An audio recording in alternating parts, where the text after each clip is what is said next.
আজ আমার কবিতাটির নাম পুতুল ঘর।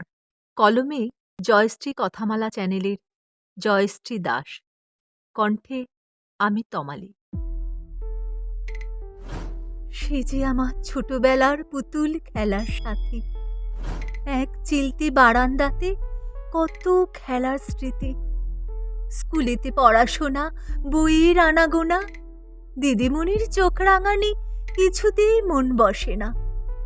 পুতুল ঘরের সংসারেতে স্বপ্নের আনাগোনা, নিজেই যেন সেথায় রানী, সাথী আমার রাজা।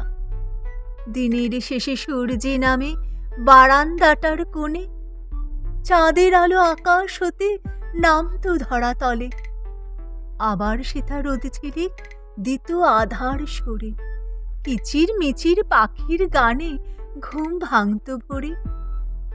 দিন গেল, মাস বছর গিয়ে আবার বছর ঘুরে, ছোট্টবেলা খেলার সাথে ভীষণ মনে পড়ে।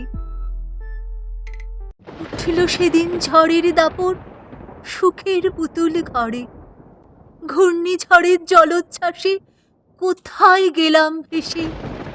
চাল চুলোহীন হলাম বাহির সাগর হতে নগরে, আমার সাধের পুতুল ঘর ভাসল অথই জলে।